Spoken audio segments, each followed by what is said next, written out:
Hold on, I'm almost ready. It's set up. I gotta change the camera on this thing.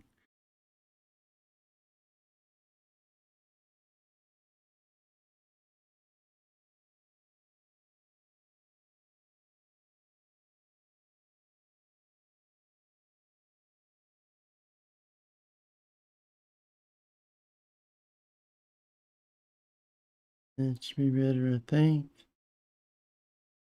Howdy, how's everybody doing out there? Get me centered here. There you go. Sorry about sloppy transition beginning there, but things happen. I was trying to get my headset set up so I could do it on Zoom, but no go this time apparently because I couldn't get them to kick in. So we're about ready to start. Yay. Also lost my hat, my other hat, and I don't know what I did with my hats. I lose things quite frequently, it seems like. So my wife's probably in turn me saying, when is this going to start? When is that going to start? I don't know. Anyway, we have work and OBS is working fine, so we'll kick in, just go with that and do our standard thing. So, yeah, how's everybody doing out there? I was on 2-week vacation. Right, actually, it was about a week, but it went from Wednesday to Wednesday, so it was 2-week vacation as far as shows concerned, because I was in the air one of the times coming back, and I was on my way to Houston coming Wednesday before that, so not much way to do a show there. So, anyway, glad y'all are here, and everything is working. Yeah, that's good. Good to know. So, we'll get it going here. And I guess today we are going to look at Linux Mint Debian Edition. Yeah, they recently put out, not recently, I think about February or March or something, they put out a Debian Edition, new Debian Edition. Haven't had one of those for a long time, seems like. Had it on the Debbie version for a long time. So, yeah. So, anyway, Larry, it's good to see you. And Cobalt Rogue. Excellent. Howdy, howdy, howdy. Good to see you here too. We got y'all two guys here watching, checking out things. And we will get rolling here in a second, but yeah, I think I threw a can away, didn't I? Well, let's see what I was drinking. What did I do with that? I don't remember what happened to it. Anyway, had a can of hard tea. The twisters or twistas tea or something like that. Anyway, that was what I was drinking. I think I finished it and I threw the can away over in the living room probably. So yeah, you just have to bear with me. Oh, that's water now. Water.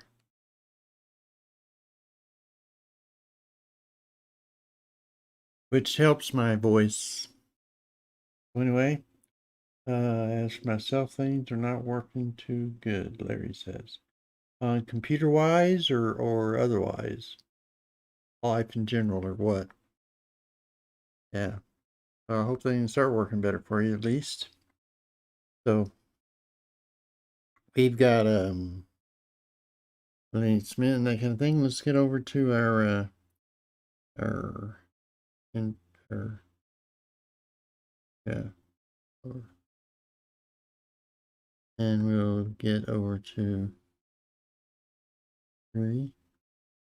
Should now see the Debian Edition, Linux Mint Debian Edition when it load up website. Website. Yeah. Duplicate you heard. I mean, it's not your software or anything happened that way that's causing that problem.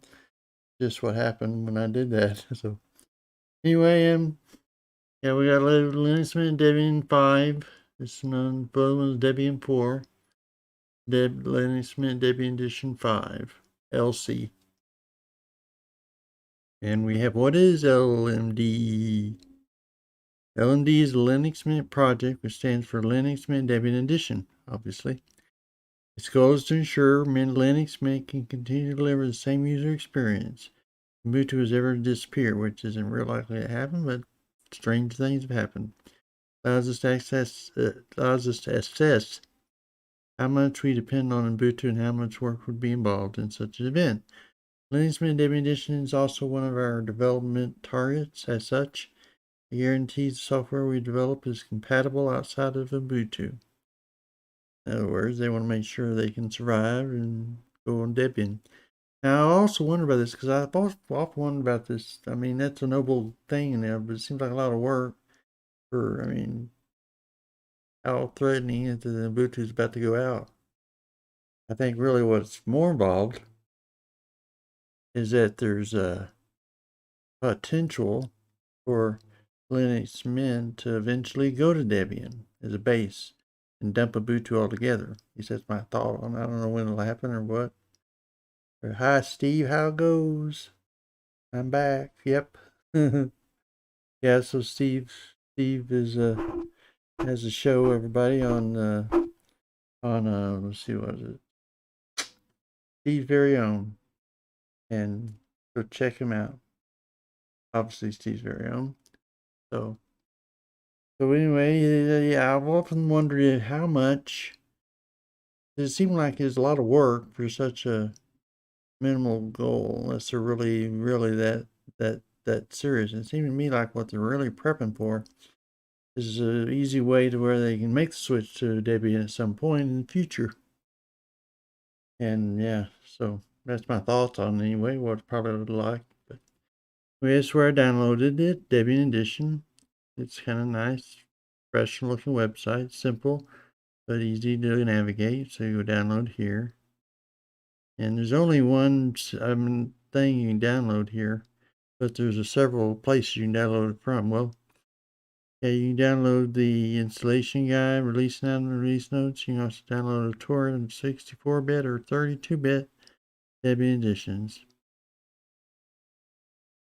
You basically have two, but there's only one thing that you can download desktop-wise, and that's Cinnamon at this point in time.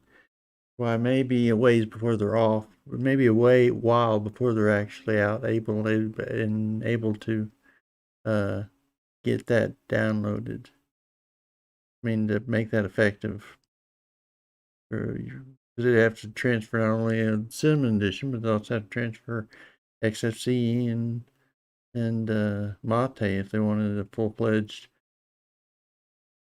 thing for it. So there are ways from doing that, I guess. I've never heard of any plans or anything to do that. So I don't know. What do you think? Anyway, you go down here to download mirrors, where you download your file at, and of course, if you want to pick one from a country you're in, basically, or the closest server, if you know where they're at. And like you got Linux Freedom, I have no idea where these are at, unless they have some like Berkeley is in California, know that much. Purdue Linux User Group, don't sure. Sonic, I did Sonic myself. I don't know where it's served, but I figure if it's in the country, it's probably better than across the world somewhere. So yeah, so that's so anyway. Yeah, when you click on this link, then it'll download the opportunity to download the Linux Mint ISO. And it's LMDE-5-cinnamon-64-bit.iso. And so, but I've already downloaded, so I need to do it again. So I'm going to cancel out of this. And we will continue on. So, yeah, that's how you get that file. All right. Now we have this ready to roll here. I've got set up in here with 4 gigabytes of RAM memory and 30 gigabyte hard drive. Flexible, of course. John Spoonemore. Welcome, John. How you doing? And good to see you too. Yeah, I guess we got everybody cooking there. Yay. Yeah, so we got this, and John says, remember way back when EM's job was to make Ubuntu better. Now their job is to make Ubuntu behave. Yeah, probably that's probably true. A lot of additions, at least. I know Linux Mint has always had a problem with snaps, and they disabled snaps in Linux Mint and Ubuntu Edition. You can re-enable it if you go in there and you know what file to change the setting in, but yeah, it's not hard, but yeah.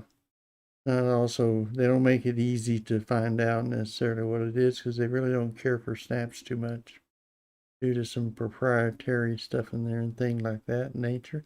Anyway, we won't get into that here. We'll go ahead. We'll start the install here. Actually, what this is, okay. What it is, it'll insert the what do you call it?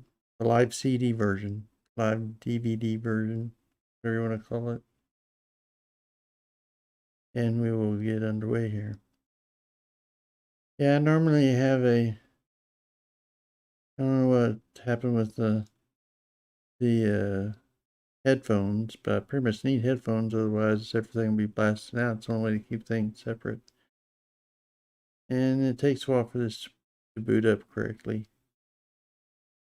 Just starts thinking about, and the thing eventually kicks over. I hope.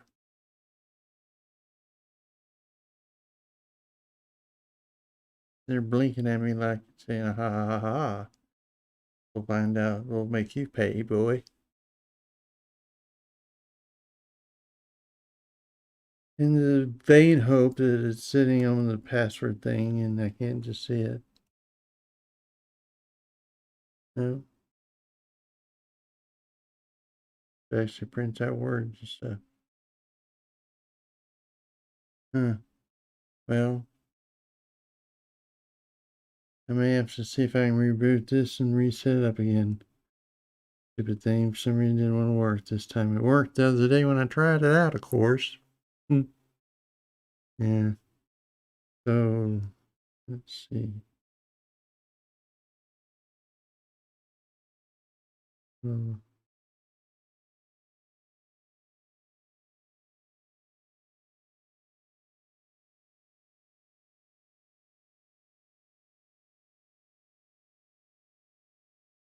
Read this.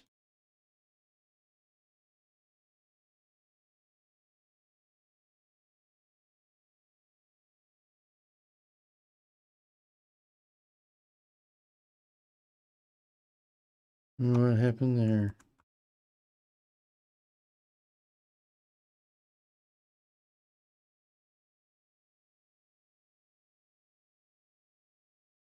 Debian edition.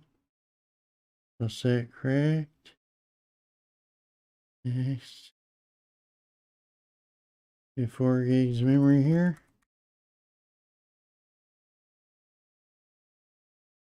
Oh, get that. Virtual drive. Okay.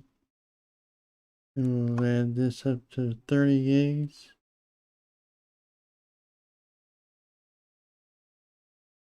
And create. We'll go here. Settings, storage. Set that for 5 should be ready to roll. And we'll see if we can get it to cook, huh?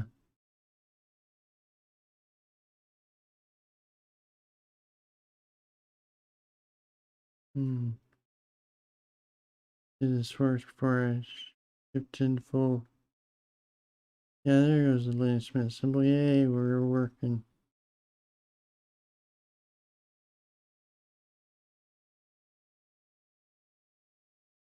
So, yeah, there we go.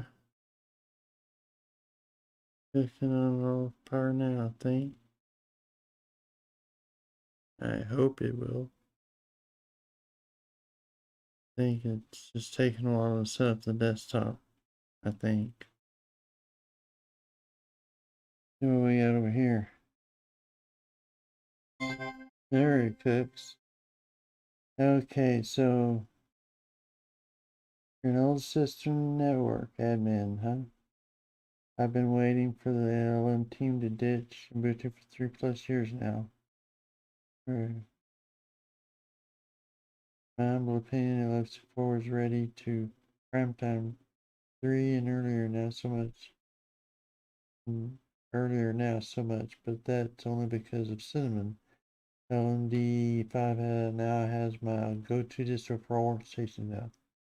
Interesting, John. So you're a Linux Mint enthusiast then, for the Debian edition. Yeah, I've also wondered why they created Debian edition and sat on it for so long. I guess they're taking their time. If they're planning on moving over to Debian, they're taking the time thinking about it. But anyway,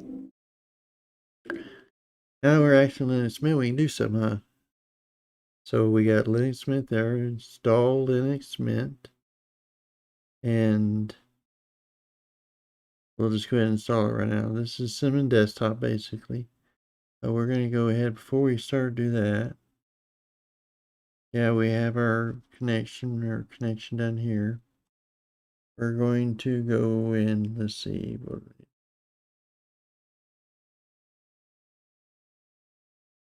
see if we can make this a little bit bigger so we can see what we're doing better. Some of them don't work too well, but this one, Linux Mint does work pretty well in VirtualBox. It behaves itself at least. It keeps the configuration. Whereas remember, I think, well, actually, I was testing out a Pure OS for today, for this week, but I couldn't get it to go into full screen like that and be worthless to sit there and look at on tiny screens and stuff like that. So I changed my mind and went with Linux Mint Debian Edition. Pure OS guys, if you're out there, you can fix that. Maybe you can help it out. At any rate, we got this and we can get started. And cooking. Yeah. Let's see. That from John, Cobalt Row, Steve, Larry. I think that's all we got in here so far. Welcome to Linux Mint Debian Edition 5. I'm going to ask you some questions about Linux Mint Debian on your computer. Okay. Now this is, I think this might be the Ubiquity installer if I'm not mistaken. I think they're using, they say it's just a Linux Mint Debian Edition 5 Elsie installer. It may be a different, they're one altogether for all I know anyway. Maybe y'all know exactly what installer they're using. You can speak up in the comments or whatever. So we'll do that. Okay, next. Select the United States English, yep. Select dimmer America, yep, that's Mountain Time Zone, where I'm at. And US English, yep. Pretty simple, huh? My name's Rick. Computer name, I'll just make Linux Mint Debian Edition 5.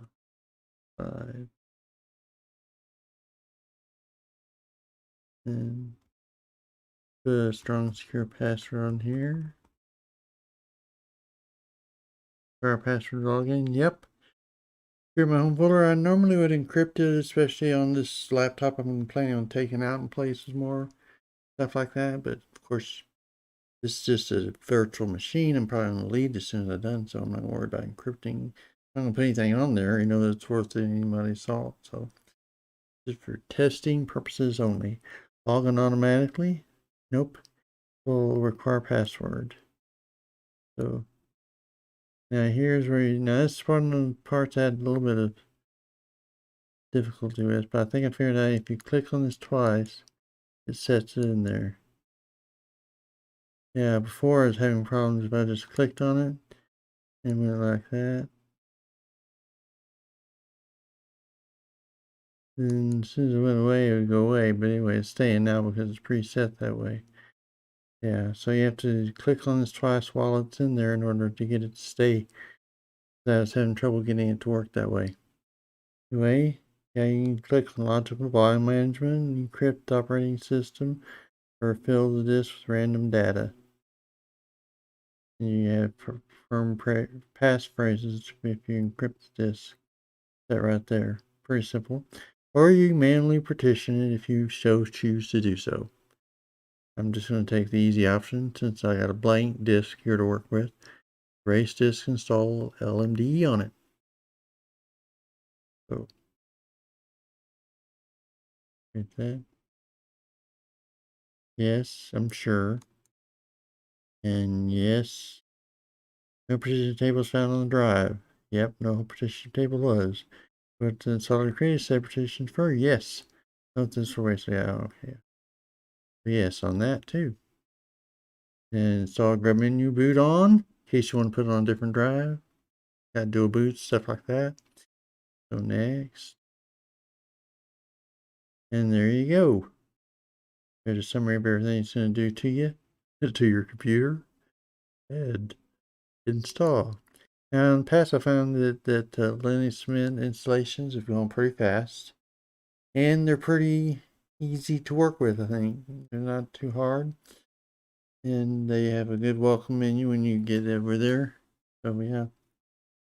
LMDE is ready for yeah. LMDE is ready for everyday use, I think, and it's fortunate, I guess, for us that like Debian to go to go right to the root of a system like Debian or Arch or something like that, and want something based off of that. Yeah, I'm not sure how Ubuntu, other than it became popular to do so, I guess, but I'm not sure how Ubuntu really got all that many derivatives of it. I mean, you make a derivative of anything if you wanted to. You can fork anything, but most distros don't have that big of a fork of their own project. It's been around for a while, like Mandriva and Mandrake and all those other ones, old systems they had for a long time. Debian's been around for a long time too, so it's a lot of them based off of that. Yeah, but if you don't want to based off of something else, you want to get the real deal, the original thing, of course you want to go to that plus, like Peppermint did. Peppermint did the whole switch over from being based on Ubuntu to being based on Debian, which is nice. They did a good job with it overall. I mean, there's still some little glitches here and there, which you expect from most things like that, but yeah. So Linux Mint Debian Edition is just smooth. It's nice. I've used it before for my primary driver for a period of time, and it works pretty well.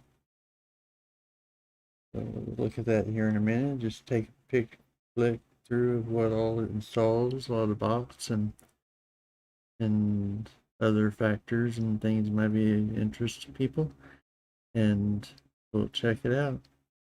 Now the Debian edition is, I like Debian quite a bit. Matter of fact, what I've installed on my computer is MX Linux, and it's kind of like, although I know that well, there it is. There's a can. Sorry, I'm being distracted. I got ADD today or something. Here's my can of soda that I was drinking. Twisted tea is what it's called. So, like 5% alcohol in it or something like that. Anyway. So yeah. So it's usually but it's all in Debian, so it may be different length of time. Well, I know when it gets a certain point on the slide, it zooms over to the end real quick. So I think it's about there. It's almost there. It's like about a third of the way through it, or almost halfway, or somewhere in there. It decides it's gonna shoot over to the end real fast. Or tell it's picking up speed here. And they got started when Canonical started nickel and diming its developers and trying to circumvent open source licenses. Yeah, that's what John says. Yeah. Yeah, I wonder when that was exactly. I mean, it's been ever since I became aware of Linux Mint. I've always been aware of when I'm zipping over as fast as I thought I would, but yeah. Well, yeah, I've always been aware of Linux Mint Debian Edition. course, I only really became aware of Linux Mint itself back in about 2000 and I want to say 18, I think it was 2018 when I became aware of it. So yeah.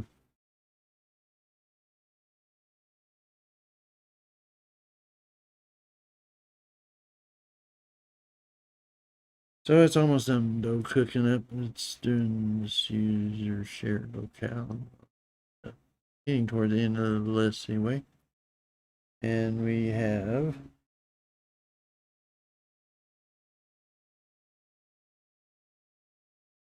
so will Linux Mint ditch Ubuntu for Debian eventually? Could be one of the things their ultimate goal is without saying it much.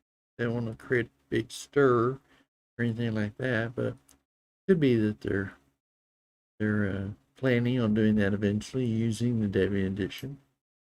He said one of the advantages of the Peppermint team I know noticed about switching from Ubuntu to Debian is a slower package release date.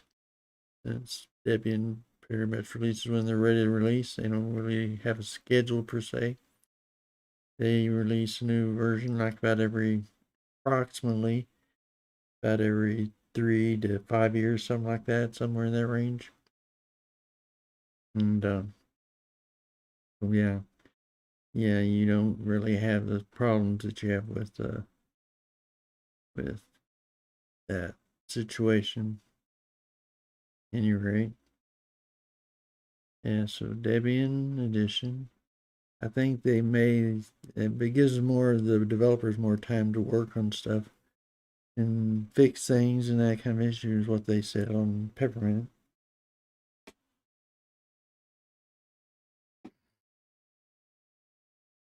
Excuse me. I have a Parkinson's, in case anybody here doesn't know that. And it affects my voice at times. So that's why I have to drink a lot of water. Well, I seem to have something stuck in my throat all the time, half time.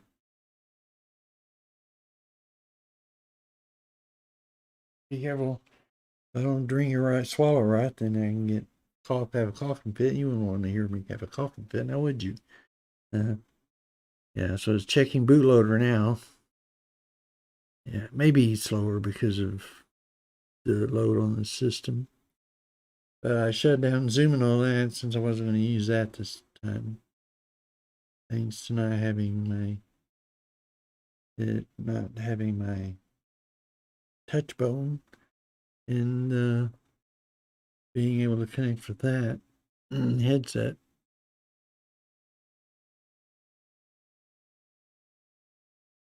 Yeah, the technology is good, and when it works, it's wonderful. But other times, like sometimes you just want to choke it around the neck. I was trying to get ready for the thing. Okay, we're supposed to start. Yeah, that's something weird. Is that I noticed when I checked on it, it had the right time, 6 o'clock. Central, no, not Central Time. 6 o'clock Mountain Time is when the show started or was going to start, and then it had like I came on and said, "Well, it said something like waiting for Rick Koppel." What? Waiting for me? Dennis Nuss will say yes. Want to restart a computer? Lenny Smith is one of the ones that does a little press remove the live meeting, close the tray if any, and press enter. Do you happen to know it automatically removes it when you get to this point? So I'll press enter and continue on. And it will kick in Linux Mint Elsie off the hard drive.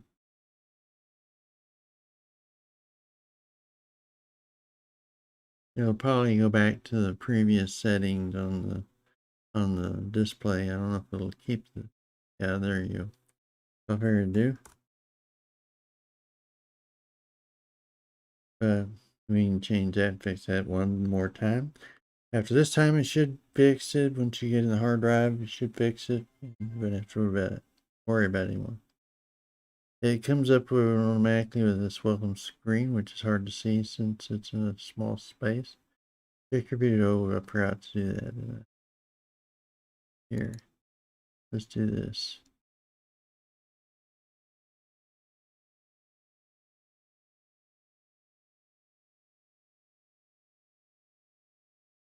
Yeah.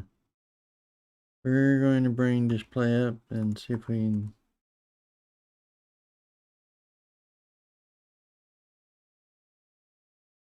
The recommended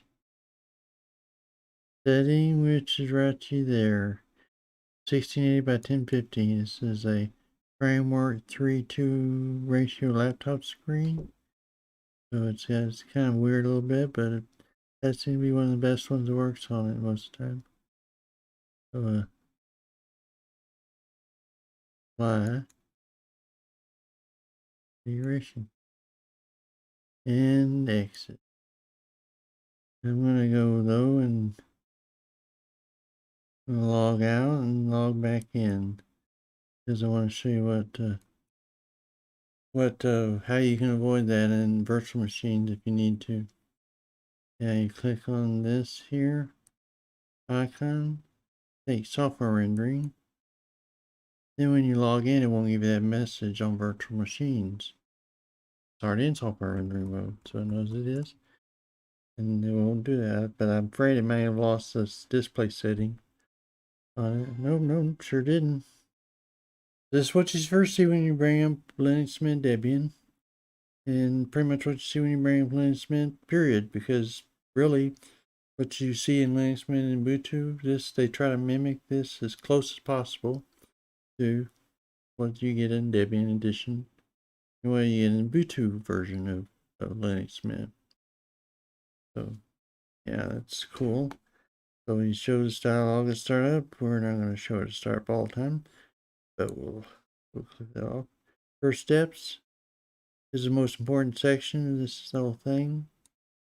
It guides new users through the first things to do on the new computer. You can set your desktop colors, icons, stuff like that. And right now I think it's set in a green mode, if I'm not mistaken. You can switch to blue, I believe. Yeah, they changed blue down here. And or you switch it to gray if you like gray. Too bland for me, but gray. You can go purple if you want purple. Some royal, that kind of thing. So yeah, so you got that. Now you select your panel layout. You can check traditional, or you can select modern. I think it's set for modern automatically.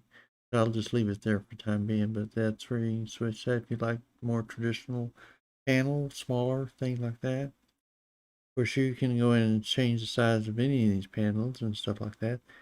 Everything's pretty much customizable in Linux Mint. That's one thing, good things about Cinnamon is it does make good, a good, Cinnamon does make, here's system snapshots. You can launch that and set it up.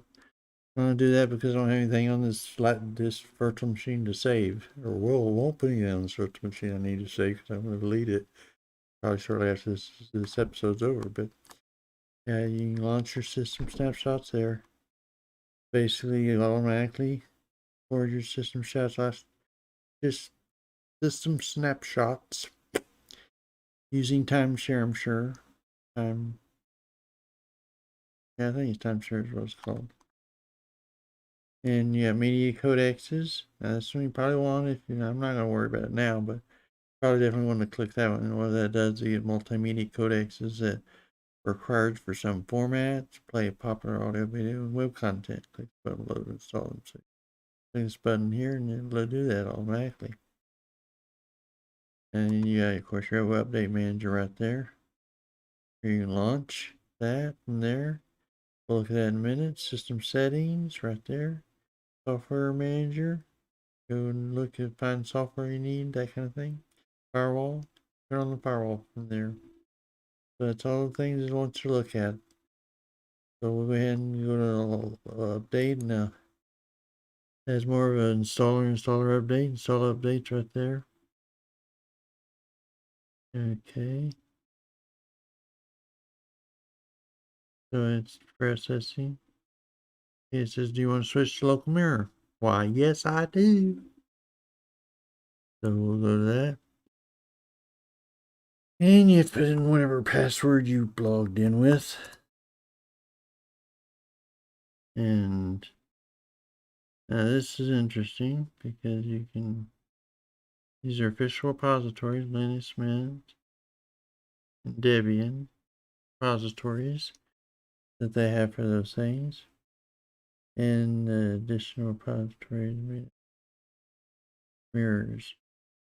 They find mirrors.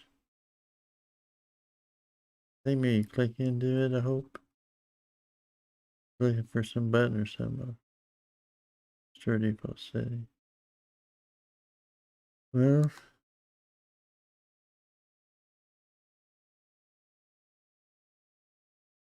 I think the mirrors, this is probably local anyway, but yeah, usually with this you get a thing where you can set it up and like you can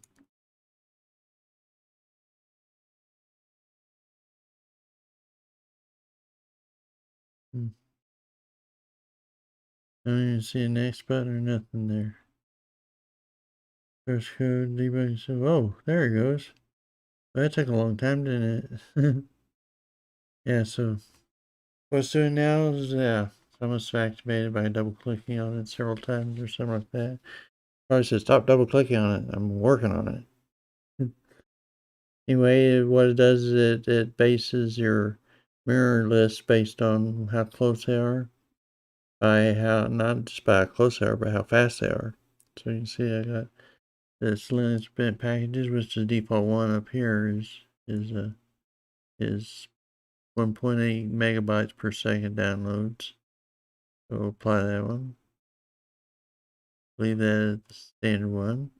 We got the Debian, and it does the same thing. It takes speed for each Debian edition mirror out there.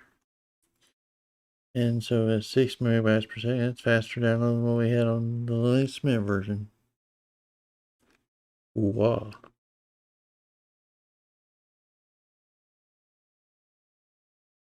So it's taking also longer to process these. Seemed like it did for the other one too. So yeah, I think this Debian Ori is going to be biggie. So we'll go ahead and apply that one. I mean, you can wait for these to finish if you're, set up your computer and stuff. I'm just going to go ahead and go so I don't have time. Don't have to worry about it now. Okay, so update manager. Refresh. Your system is up to date? Really? I guess I haven't done any updates since they took a snapshot of Debian when I downloaded it. A little check, but I don't think.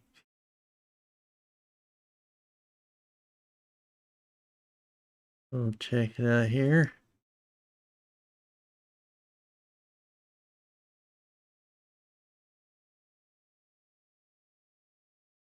Yeah, I think what this uses is sort of some similar to Synaptic Package Manager's update function. You can probably update this through any number of modes. And yeah, it's a little slow. I guess I didn't give it enough memory or something. Also, it's using software to render things, so that slows it down as well.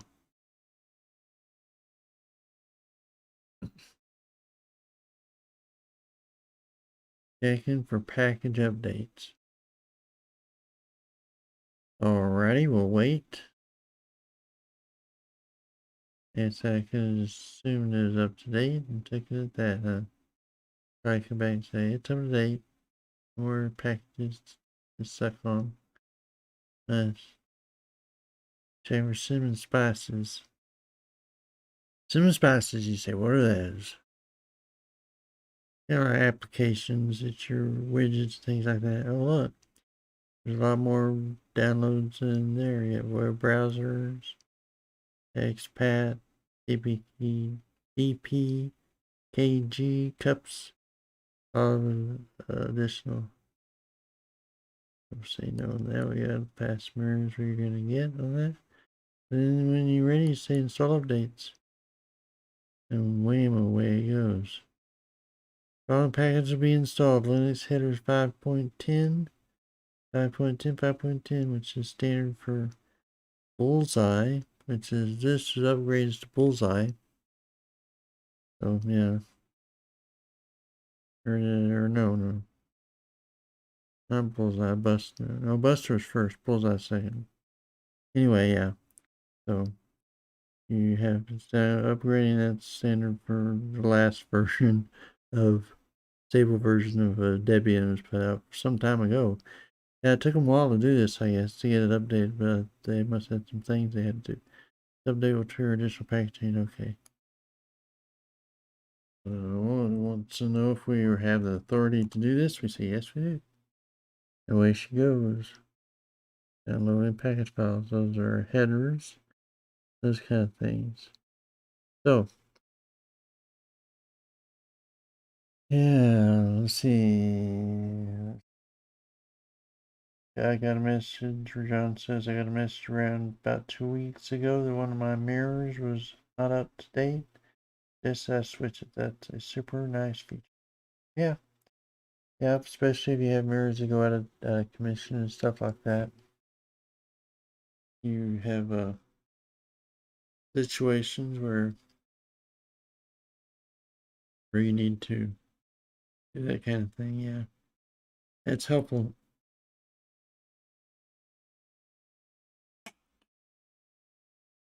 I think Smith really does a lot of a good job of taking care of them. One of the things I think I always liked about it was that I can install it and not worry about it and just it work pretty much out of the box how you want it to work. There were a few things I would tweak on it, but yeah, I could use it right out of the box if I wanted to. I mean, it's got Firefox for browser, stuff like that. So I would install a few things on it, but I always install a few things on pretty much every distro I have. But I've yet to download a distro, install a distro that has everything I ever wanted on it without anything I don't. So you're always going to tweak to some degree the programs you put on it, I think. But yeah, Linux Mint's been real good about that. It has a good set of packages where you can get started right out of the box. Good for new users that way.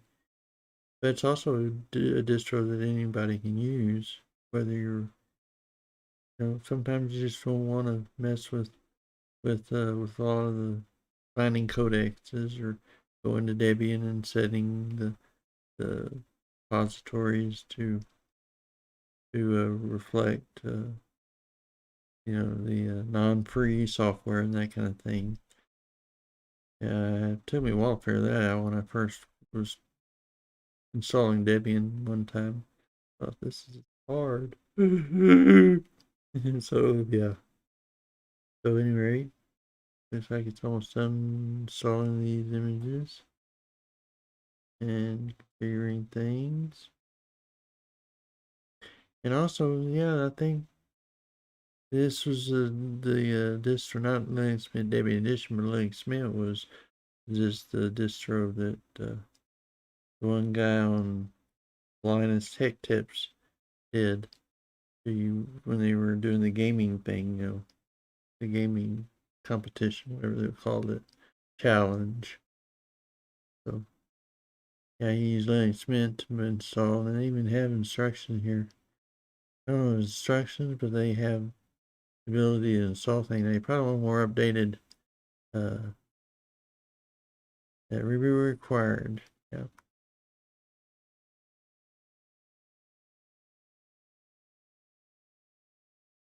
Okay. Here. We'll do updates. Restart. And we'll restart this thing.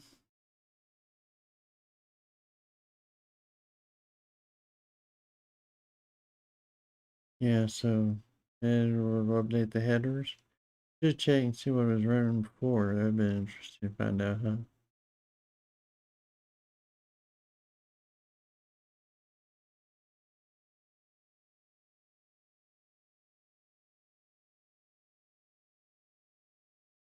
Alrighty.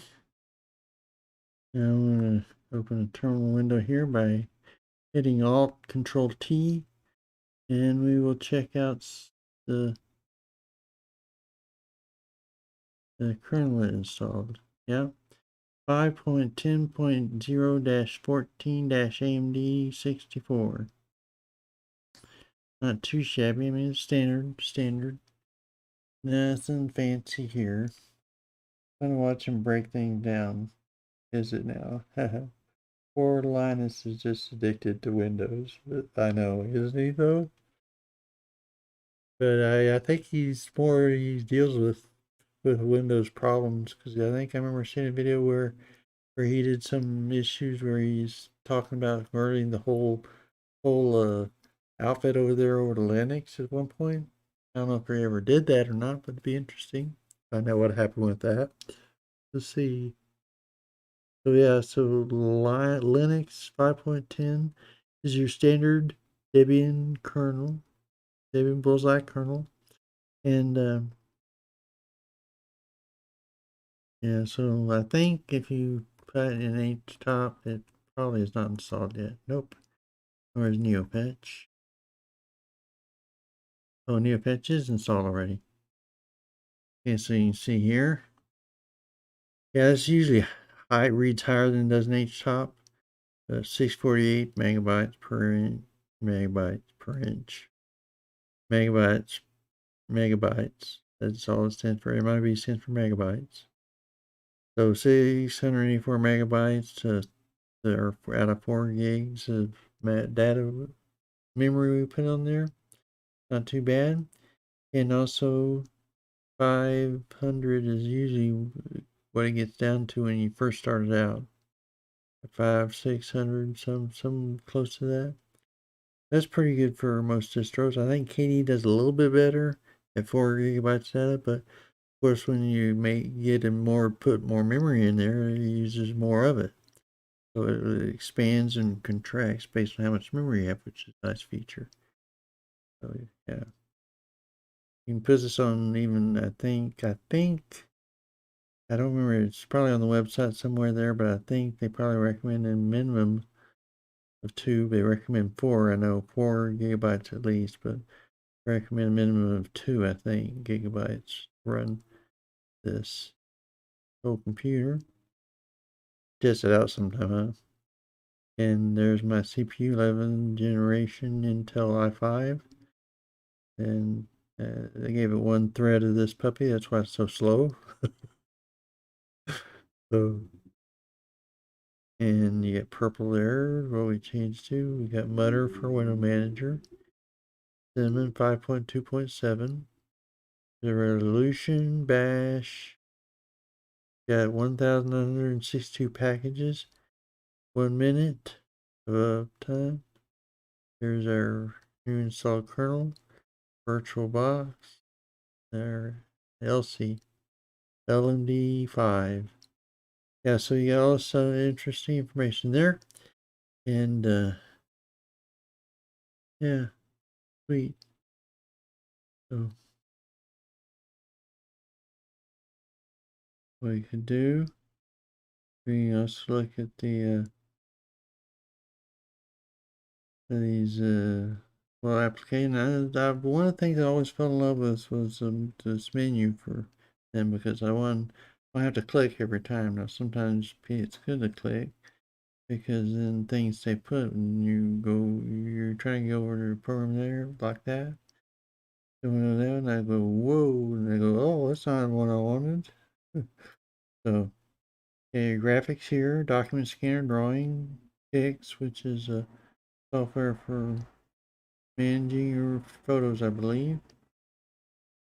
We also have accessories up here, archive manager, calculator, character map, disk, document viewer, file renamer, files, which is your Nemo. File manager, my favorite file manager of all. Fonts, image viewer, notes. And then it goes on down there. And internet, it's got Thunderbird transmission for its for the torrent downloads. Web apps. Web apps is an interesting one because it also comes with Thunderbird.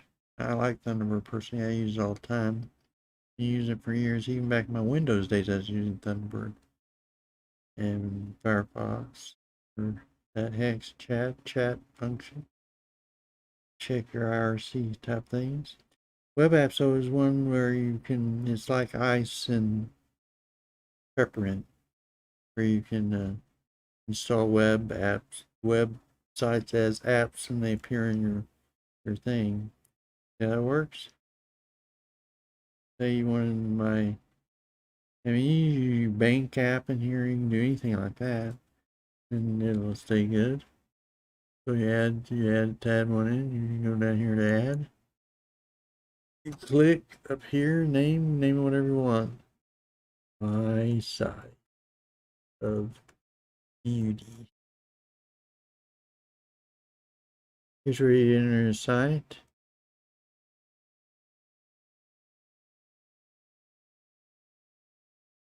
Okay, now, and ask for this amount of people. This one, push down shift and pull on. Thank you very much. Okay.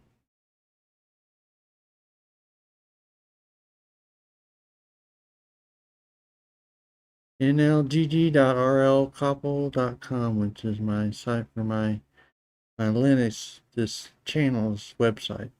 I'm just testing that out for that purpose. If I wanted to make this thing, I could put my website in here, or whatever website you want. I think I might have put a period in there accidentally. Yeah, I did. My fingers are flipping all over the place here. Now here's where you can put in icons and click on it. You can put an app, you can go down here to emojis, applications, and you get all these icons here, Steam, password. Of course, I really don't have anything other than Firefox put in as a I don't have my own app for my own icon for my own site. So I have to go to Firefox.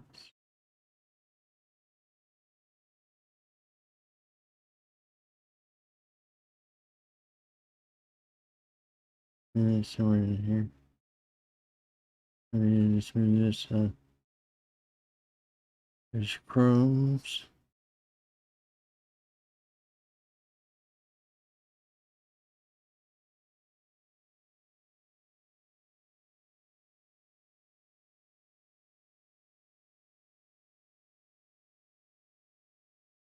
Okay, let's say generic Firefox. Boom. Select that icon. Here's how you do icon. You select it. And you set up for category internet. This tells what category in your menu it's going to stick the thing in the application. So yeah, you can put internet, that'll work. And Firefox browser. Yeah, now you can select other browsers if you have them installed. I can't remember all the ones that are on there. I think you select Chrome or something like that if you have that there. Anyway, you can add the navigation bar in if you want one, or you can leave it blank just to have it all just a big window. If you have navigation issues in the website, you may want to navigate or may want the navigation window up there, bars and stuff. Okay, so and this is private incognito window. So basically, if you want to make this a private window that nobody else can see your history or stuff of that nature, if they get in there, that kind of thing, you can make a private incognito window. We'll keep history and stuff like that. So So we're going to leave it so set as it is. And we'll click OK. And there you go, my Side of Beauty Firefox browser. So now you should be able to see down here in the internet, my Side of Beauty right there. Click on it and see what happens. You get my web app and my website. So turn on total cookie protection now. So yeah, so this is the time you want to tip me. You go there and tip through PayPal, I think. So yeah. So you do that, or you can go directly to my PayPal link. So that's what that is. So yeah, so you can see I can go anywhere in my menu I want. Downloads my script files I have in here.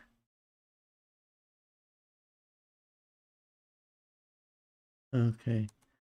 Yeah, I need to update this information right here in this thing. So if you need some help, it may help to read this article, but it may not be a direct help for how to use these scripts effectively. I'm going to update that at some point here. So yeah, you see all these ones I've featured some of them on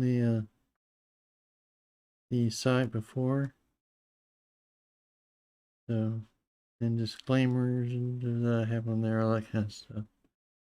So you can't sue me, or hope I can't be sued by the people who want to sue me, though I don't have that much money, so good luck there. So anyway, that's web apps for you, and you have all your web apps listed there. Cool thing is that they come out in your menu when you have it. So you can put a bank app in there. You can have a bank app in your menu. You can create a bank thing for it if you wanted to. Not bad, huh?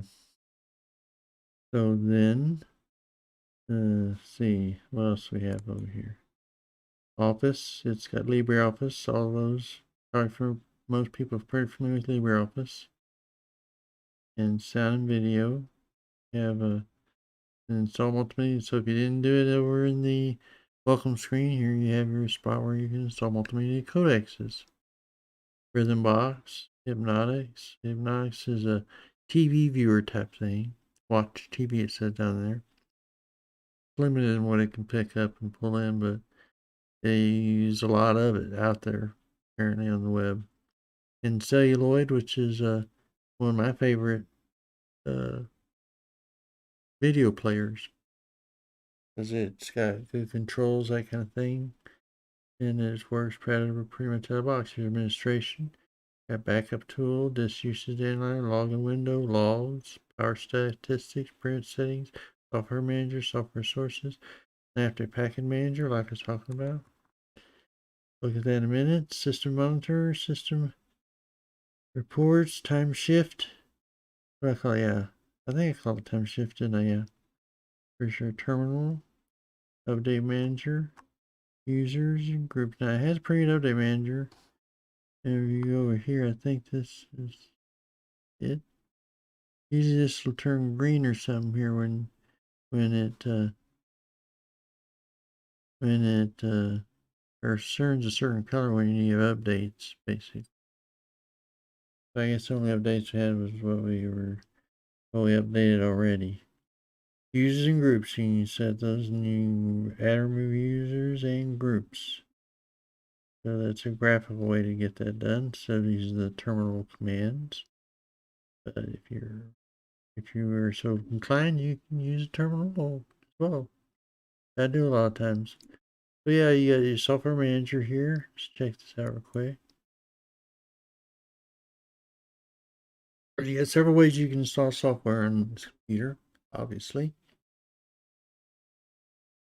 One, this generating cache. This only happens when you first start it up. Yeah, once it gets cache generated and all that kind of stuff, then I think it doesn't really, from general updates and stuff, it doesn't really have to redo this and take this one period of time. Watch the little circle go around. There you go. Now it's generated to cache. So you got your editors, Pix, Audacity, MV, Steam, FileZilla, Blender, Sublime, Scribus, Stellarium, Inkscape, Wine, and VLC, if you know what those are. Well, yeah. I mean, there's general things, most of them like Inkscape and Blender, and uses 3D graphics to generate 3D files there. Generates pictures, and I can't think of the name of the thing anymore. Anyway, yeah. So you got all that Inkscape. You generate. I use Inkscape all the time actually for this channel.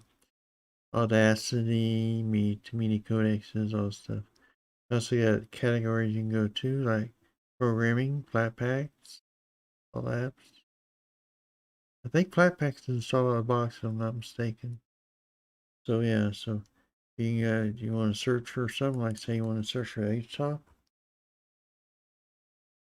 Up in there it is. Yay. HTOP is it says interactive processes viewer, which basically means you can interact with your processes that are going on in the background. And it shows you how much memory, which a lot of people use for how much memory your computer is using at the moment. So yeah. Now let's see. I think it was the last one on that list, wasn't it? Respawn places, preferences. These are preferences. Which you have your favorites set over here, by the way. You have your shutdown, restart buttons here, your logout button there, the lock screen here. You wanted to lock your screen like you're going away for a while. When you come back when it's still locked, nobody messes with your stuff.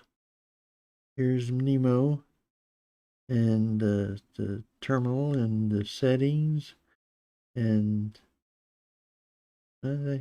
software. This software manager there, and that's Firefox, of course. We'll have to look at settings here in a minute, but I thought more interesting than going and looking at a bunch of settings, that kind of thing, might be to look at wallpaper. Everybody likes wallpaper, right? And Linux, man, usually does a pretty good job of giving you as much wallpaper as possible. Change that background. Right click on the open screen. Click on that and there, and you got it. Yeah, so you see, you got Linux Mint, all Linux Mint stuff here. Yeah, Yolanda, Ulysses, Uma, Una,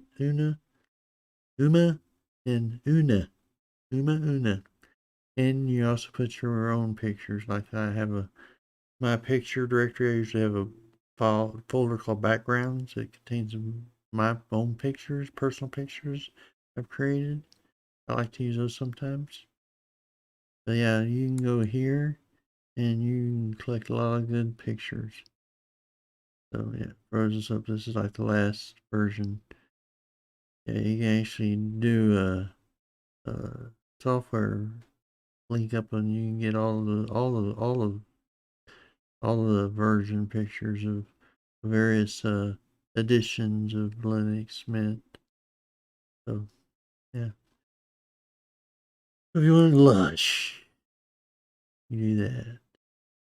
If you want a lake view, you can do that. You want a San Francisco? I don't know why somebody wants San Francisco, but want to look at San Francisco all day long while you work, do that. Mayan Theater, Abstract, Istanbul, not Constantinople, Istanbul, Lamp, Steam Fog, Frozen Soap. It's like a planet to me, but yeah. Oh, I see. It's a ball of soap there. Interesting. Not a ball of soap. It's more like a ball of icicle snowflakes and stuff like that. Interesting. Christmas tree. Close up a Christmas tree. Gotcha. And here's you some scenic pictures and weird pictures. It looks almost like fuzzy distant thing there. Red waves. Anyway, yeah, you can look through these. Yeah, a lot of interesting pictures here. This is just the Una section. You got Ubu, Lucius, and Yolanda there to look through too. Some of these have some of my favorite pictures in them. Eclipse. That's nice, isn't it? Leave it with this, I guess, for the time being. Eclipse mountain in the background. The sun rimmed by the moon. Perfect eclipse shot there, I think. Extracted obviously from a fast time-lapse video of some kind. At any rate, there you go. So yeah, that's one thing that's hard to do in Windows somewhat, I think. Because you have to go find your wallpapers, you gotta download them, you gotta install them, all that stuff. But these just come with it. You just simple clicks and boom, you have wallpaper. Matter of fact, the best way I found out to wallpaper Windows was to use File Manager and right click on it and say says background or something like that. About the easiest way I found to do that. But that's why I have my own pictures. You can do that kind of thing. Anyway, there you go. So let's check out Nemo here real quick. In case you're wondering, maybe they changed. Maybe they don't have Nemo in here. Who knows? Takes a while to log to, or no, I think I just did a single click on it. So yeah, so here's Nemo. Double check, make sure we're accurate in what we're talking about, but I'm 100% sure it's Nemo 5.2.4. You will let your run file the photo both on your computer and online. Yeah, both Nemo and Nautilus say files on their thing down here. So I'm not sure why, but they do. Probably come from the same cloth, I assume. Same change. Before Monte did anyway. So yeah, so this is your Nemo and it's got all your things. Plus you got scripts you can run in here and things like that. I have some scripts set up so I can do that, but I'd have to transfer them over here and that'd be hard. So Nemo. And it uses GNOME terminal for a terminal. And you can increase size of it. You can set the background by going, I think it's edit, preference. And then your name. Your colors up here. When I always set for, remember, is background. That's the background color. Oh yeah, you have to unclick use colors from system theme. Oh no, go away. The one I like to use.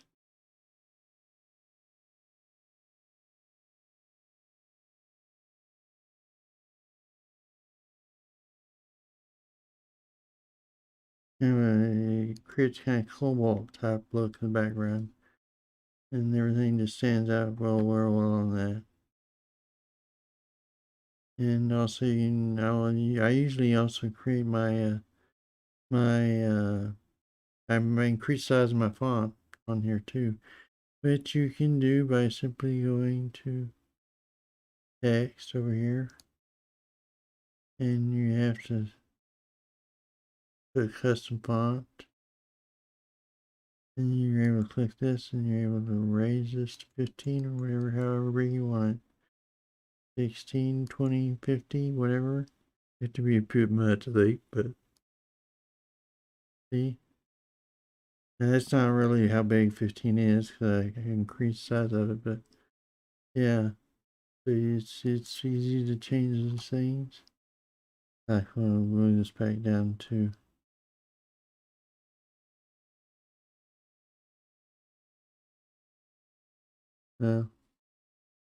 here. Let's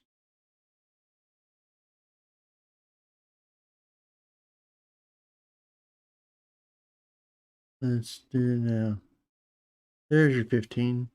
Big enough you can see it now without me having to go ding ding ding increase size of it. Anyway, I don't know what I was gonna do here while I brought this up to begin with. Oh well.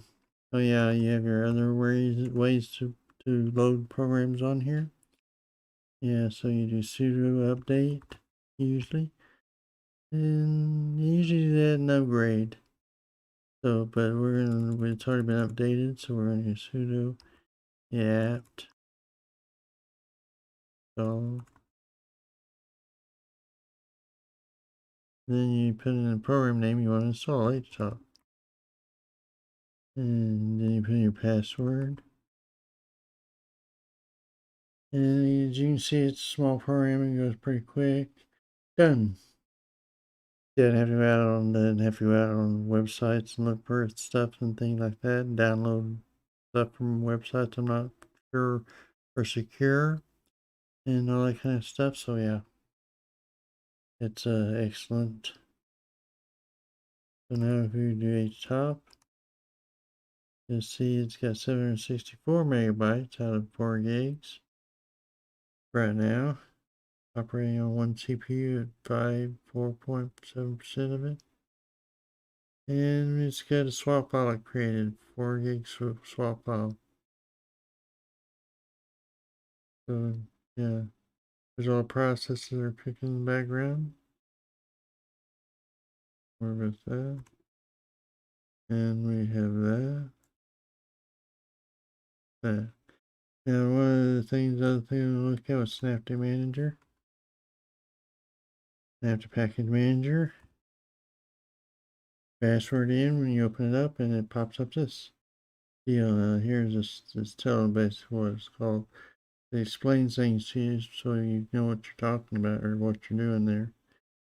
Synaptic at first it can be a little confusing for some people, but it's very simple once you get the hang of it. To understand it, it's pretty simple.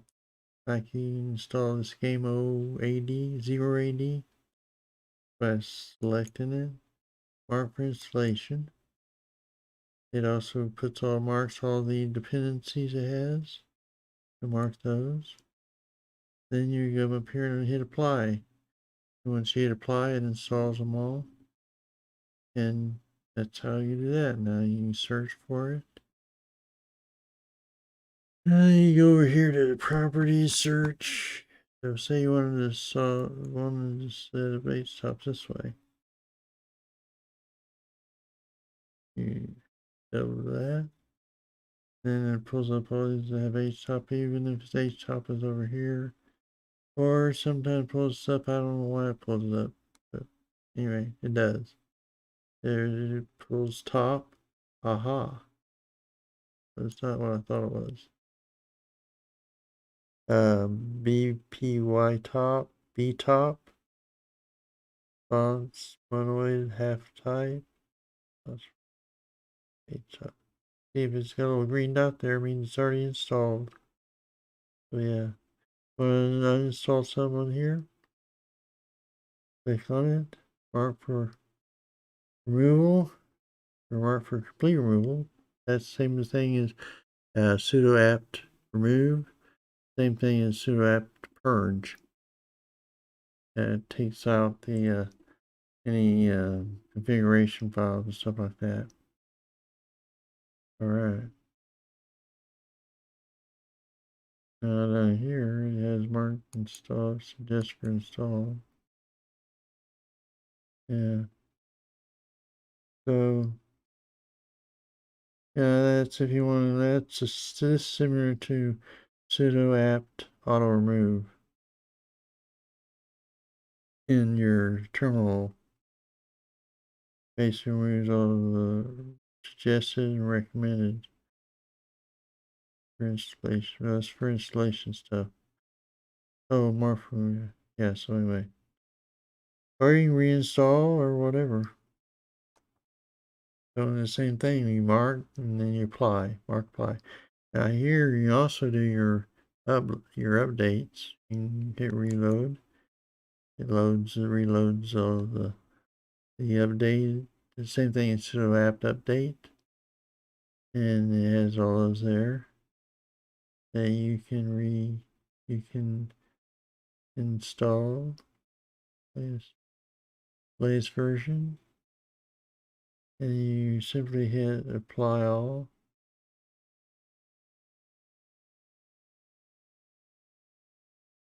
don't know if that really posted. Yeah, I don't think there's any to update on here. Because usually if you hit reload and it comes up with updates, which aren't any right now, we just did update in terminal a while ago. Then we have where you can click on. Yeah, you usually should create another button here that says file mark. It basically says updates, mark updates. So you hit that and it'll mark all the updates. And you hit apply again, and it updates all the updates. Very simple, huh? Yeah, so it's not that hard of a program, it's just different. I learned on it, so I know it pretty well, actually. Pretty well. Not perfectly, but I know it pretty well. You also get to your, here in save, you get to repositories. Like I need to change the additional repository. None. Authentication keys, none. Maintenance. You fix merge. List merges, merge list problems.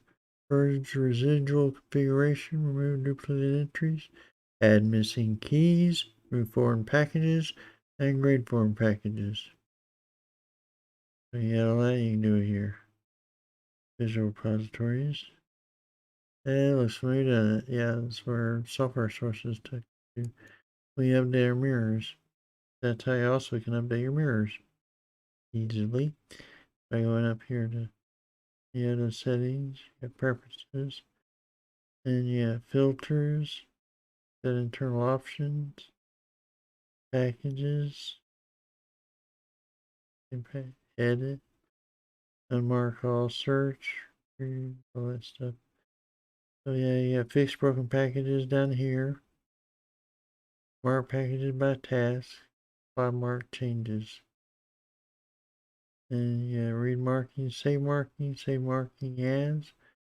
I guess it's if you marked, saved all the marked files as you marked. Generate package download script. Add download packages. So I guess that's another way you can do it. You can generate a package download script. So that you download save packages on a different velocity. So if you wanted a package where it automatically download, you install a script. Create a script right there. So like history quit. So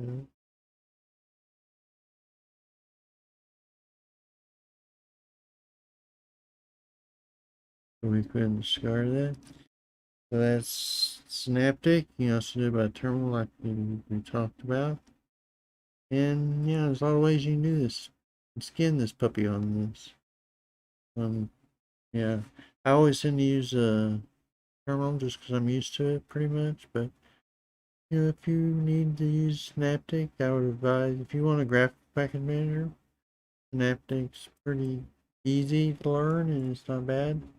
If you have a file area, see you later. If you have a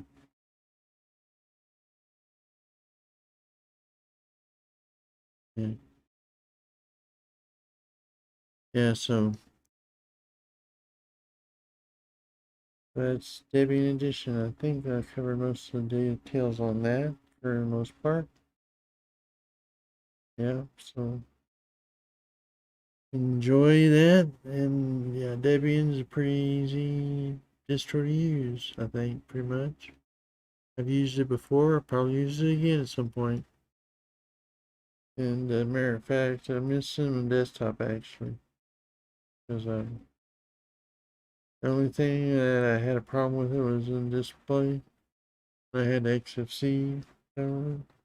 But when I used Cinnamon on Manjaro, because it wasn't Linux Mint I was using it on Manjaro, because this framework laptop has to have at least I think a 15, 16 kernel, 5.16 kernel, 5.14 or something like that. I think it's 14, yeah.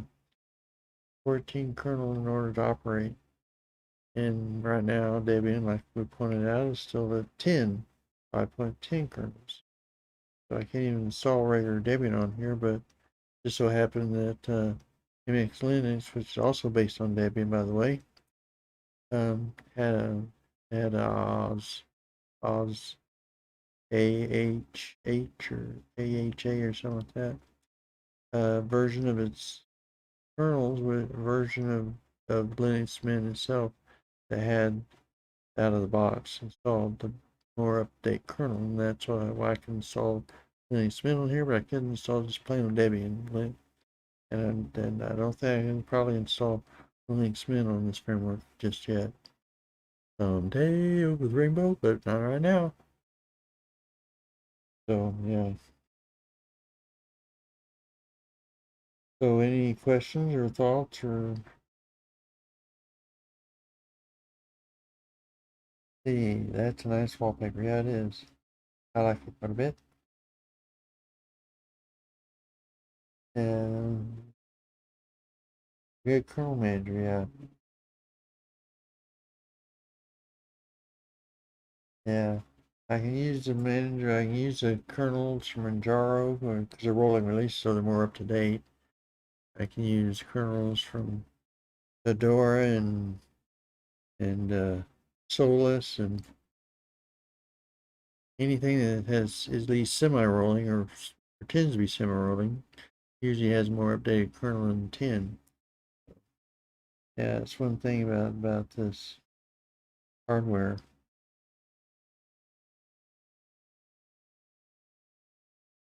Yeah. Yeah, well, I bought this framework basically because you can tear the whole thing apart and not have to do anything. And I got the lowest end. It's had basically two CPUs I could put on it. Put the i5, or I could put i7. And if I went with i5 because it's cheaper, I didn't think I was going to use it for gaming.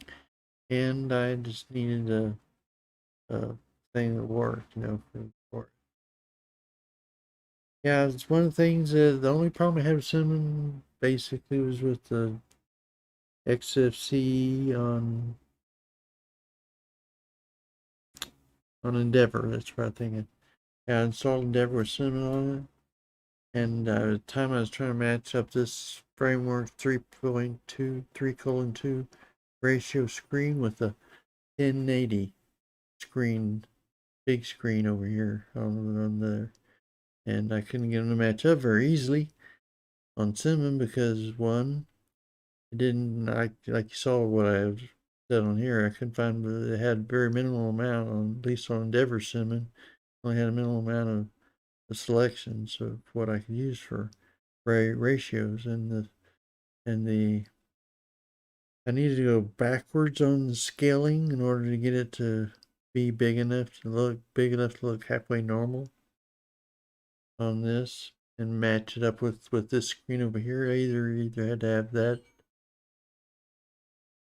have that screen match up with this screen either resolution wise or in the 1060 by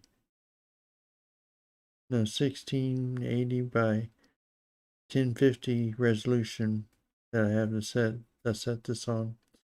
The one that closely matched up with the 1080 thing. So when I had went up, because it was above the screen, going up, it would come out approximately in relationship, same area where I'm going up at. But yeah. So it's at least Endeavor's version of Cinnamon did. And this one obviously has a more resolution, so this probably work.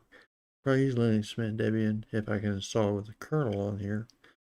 I use it up there. Yeah. That's see Larry, who's no longer here, said I think they keep it simple for LMDE and Linux Mint. There's probably a lot of problems that can happen for people that don't understand what changing the kernel can be. Yeah. Yeah, they do. Well, that's part of being on Debian and Ubuntu for that matter. Although I think Ubuntu, Linux Mint's always had old kernels, I think, 2-year kernels. And I heard that the current Debian kernel is like in about last year, beginning last year when it came out or something like that. At least more this first. No. That was KD. Heard that on anyway. So whenever it came out, it came out. But yeah, so kernels are issues with it. If you have more hardware that's got up to date drivers and i5's 11th generation i5 is one of those, then you can't just install Debian on it. I tried, but I tried installing all the types of Debian, even the non-free Debians. Tried to install all those, it wouldn't work, but you had to have a more up-to-date kernel on it. I've kind of finally figured out. So, and John says I keep my hardware issues at a minimum because I always stay at least 2 generations behind. I've just been lucky not had much problems with monitors. Yeah, it's because of the this is netbook type size here, size of netbook, so it's got a squishier screen, I guess you could say. It's not the big 1080 screens you see. 19 by 20 1080 screens. It's more of a. So you got that screen pegged with that screen. And it's the first time I ever tried to sync those up. So anyway, I got it synced up, but I finally just put my 1080 laptop over here to go with 1080 screen and put this over here since I pretty much can set it up for workspaces where I can go wherever I want to go with it. And like I say, I'm still can use Debian because MX Linux has the option to install up with 4 higher kernel on it. Not a problem. Comes out of the box that way. You have to have it out of the box. I one. I think it was. Yeah, I think it was the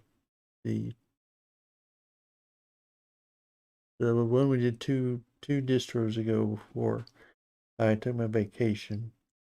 I think it's like about. Got it over here. I don't know why I can't think of it. Titan, I think. Titan OS, yeah. Titan Linux. It had a hmm, yeah. I had Titan Linux over on this other computer over here. Green, and it's nice looking distro too. And you can get a higher higher rate of you can get a higher kernel on it than what it's installed on Debian by default, but it starts out installing Debian's kernel, which I couldn't do on this computer. I still couldn't use Titan on here because it's a kind of chicken and the egg problem. So you have to have it install a kernel that's adequate when you install it. Otherwise, it won't work. So, at any rate, that's what that is. I'm currently using an old 32-inch TV as my main monitor. I'm old blind. I blame marriage. LOL. Yeah, my eyesight's not as good as it used to be either, John. And actually, I use out in the living room. I have a computer connected to that. I got 10 computers or something like that. An ungodly number of computers. I've inherited a couple more due to that have Windows on it that I can't uninstall and put Linux on because they're not my computers. One's on my wife's work, and one's is my treasure for church computer that they gave me. And so I can't install Windows. They have Windows on both of those, like most of those type of things do. And got Quicken to use.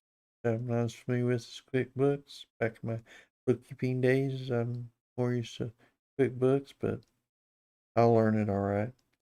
So, yeah. That's why I mentioned Ubuntu version may be better for most new equipment because they have the Edge version with a newer kernel. They do they? Oh. Yeah, I have to check on that and see what kernel they have on there. Because I really liked Linux Mint the day I was on it for a whole year, the Ubuntu version, and I installed, like I say, had Debian Edition for a time installed on either this laptop over here or the previous one that's out in the dining room table right now. Yeah, I've accumulated lots of computers over the years. It seems like none. With Linux, of course, you can keep computers going all day. I got this laptop over there that came originally with 2 gigs of memory on it. I installed it to increase it to 6, I think, 6 gigs of memory. So, and but it's a slow laptop. It's got a CPU on it. It's not all that efficient and stuff and all that kind of stuff. So yeah. And let's see. Linux aficionado. Hi, how you doing? You drop in. That's why I meant it's Ubuntu version. He says may be better for most new equipment because they have the Edge version with new equipment. You're the one said Linux aficionado. Yeah, I have to check out the Edge version. I don't know if I've ever looked at that one, but at some point in the future I'll probably do that. And yeah, so I have an old TV. Not an old TV, but I have a TV out in the living room, basically big screen TV. So I have Manjaro installed now and out there, and because it's got an NVIDIA driver on it, so it's one of those difficult to find distros that installs and works with it just right. So far, Manjaro's worked on it so far. See if it keeps up. So. Yeah, I've installed several other versions on there. Even installed Peppermint, manually installed the driver into the kernel for 470 driver, I think, for NVIDIA, and it worked. Ooh, I'm surprised. I said, "Oh wow, it worked." So that's cool.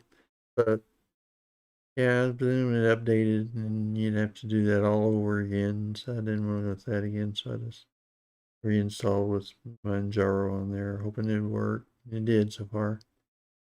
Installed a 510 driver, I think, or some on the NVIDIA driver on it. So that's cool, and I think we got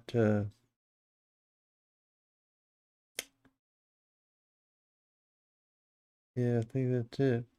Now, normally lately I've been able to use Zoom. Like I said at the beginning of the program, I had trouble setting my touch phone.